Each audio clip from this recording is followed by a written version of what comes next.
एक बार के लिए आप एज्यूम कर लीजिए कि आपको भूख बहुत तेज़ लगी है। आप किसी रेस्टोरेंट जाते हो, वहाँ पर खाना ऑर्डर करते हो और ऑर्डर करने के बाद आप क्या करोगे? आप कुछ देर वेट करोगे। जब तक कि आपका खाना प्रिपेयर हो रहा है तब तक आप वेट करोगे। आप ये तो नहीं करोगे कि आप होटल वालों को पीटने लगो, आप उन पर चिल्लाने लगो कि मुझे जल्दी से खाना दो। जनरल तरीका यही है कि आप वेट करोगे। अब ये वेट इंसान अपनी ज़िंदगी में नहीं करता।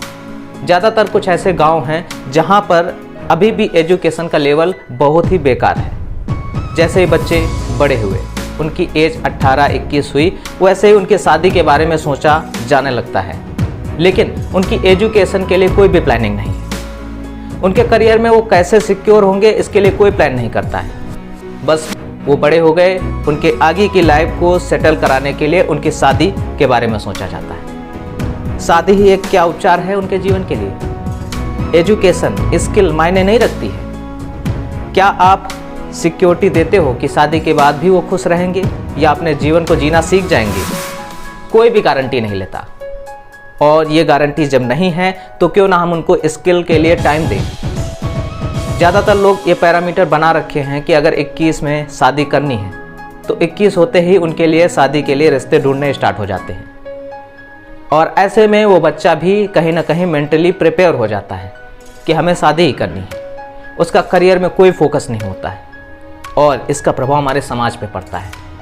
फिर समाज उसी रास्ते में चलने लगता है जो हमने बना दिया है।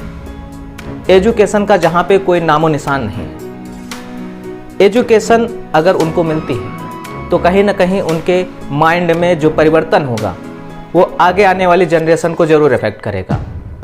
तो मैं सलाह ये देना चाहूँगा कि जिन भी पेरेंट्स को लगता है कि अपने बच्चों की शादी करने जा रहे हैं तो एक बार दिमाग में ज़रूर सोच लीजिए कि उनकी एजुकेशन, उनकी स्किल पर आपने कितना इन्वेस्ट किया है। उनकी लाइफ को सिक्योर करने के लिए आपने कितना इन्वेस्ट किया है। केवल आपने उनको जन्म दिया, उनको बड़ा कर दिया, इतना ही काफ़ी नहीं है। उनके जीवन के लिए शिक्षा भी इम्पॉर्टेंट है, और एक ऐसी शिक्षा जिससे जीवन में वो अपने आप को खड़ा कर पाए, अपने आप को स्थिर रख पाए, जीवन में किसी भी मुश्किल से लड़ पाए। और सबसे बड़ी बात यह है कि लड़कियों की सबसे खराब स्थिति है इस मामले में। गाँव में ये स्थितियाँ इतनी ज़्यादा बिगाड़ दी गई हैं, इतना ज़्यादा माहौल ख़राब कर दिया गया है कि लड़कियों की शिक्षा के बारे में कोई सोचना ही नहीं चाहता।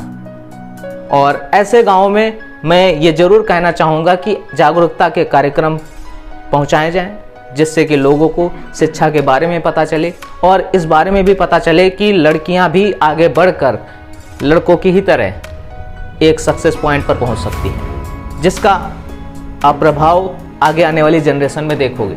आप किसी भी सक्सेसफुल वुमेन को देखते हो तो सोचने लगते हो कि कितनी महान होंगी, कितनी हार्ड वर्किंग रही होंगी वो। लेकिन आप अपने घर की बेटियों को देखकर ऐसा क्यों नहीं सोचते कि जो आपकी बेटी है वो भी महान बन सकती है, वो भी हार्ड वर्किंग हो सकती है। बस आपको दिशा देने की ज़रूरत है। पेरेंट्स पैसा इन्वेस्ट नहीं करना चाहते, उन बच्चों को टाइम नहीं देना चाहते कि वो पढ़ लिख कर आगे कुछ कर सके। और ये दुनिया की सबसे बड़ी बुरी चीज़ है किसी के जीवन की। तो मैं रिक्वेस्ट करना चाहूँगा, जिन भी पेरेंट्स को लगता है कि बच्चों की लाइफ में केवल एक गृहस्थ जीवन ही मायने रखता है, तो ये बिल्कुल गलत है। आप उनको एक ऐसे अंधेरे कुएं में ढकेल रहे हो जहां पर उनके जीवन का कोई उद्देश्य नहीं है, कोई लक्ष्य नहीं है, और उस लक्ष्य को आप ही बना सकते हो। उनको इस तरह से तैयार कर सकते हो कि उन बच्चों का कोई लक्ष्य हो, उनके दिमाग में कोई टारगेट हो जिसको वो पूरा करके खुश हों, आगे आने वाली जनरेशन को बता पाए कि मैंने ये सोचा था और मैंने यहाँ तक सफलता प्राप्त करी, जिससे उनके बच्चे भी उनसे इंस्पायर हों। आजकल की सबसे बड़ी दिक्कत यही है कि पेरेंट्स को लोग कुछ समझते ही नहीं। क्यों होता है ऐसा? इसलिए कि पेरेंट्स उनको इंस्पिरेशन के लिए कुछ कहते ही नहीं हैं, बिल्कुल टोकना बंद कर देते हैं। और एक ऐसा रास्ता जो देना होता है जिससे बच्चे उनकी रिस्पेक्ट करें, उनके बारे में सोचें कि मेरे पेरेंट्स ने मुझे ये रास्ता दिखाया, वो जिम्मेदारी पेरेंट्स निभाते ही नहीं।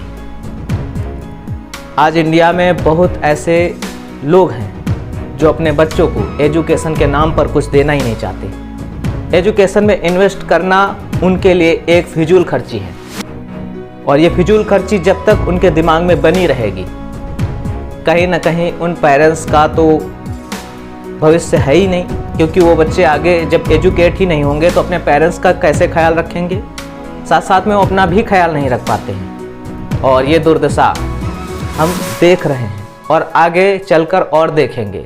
इसीलिए हमें सबसे ज़्यादा एजुकेशन की नीड है और इसी पर हमें फोकस करना है। सबसे ज़्यादा अपने परिवार वालों को, रिश्तेदारों को जागरूक करना है कि हम 2 रोटी कम खाएं लेकिन एजुकेशन पे फोकस करें, और एक दिन हमारा जो भविष्य होगा काफ़ी बेहतरीन होगा।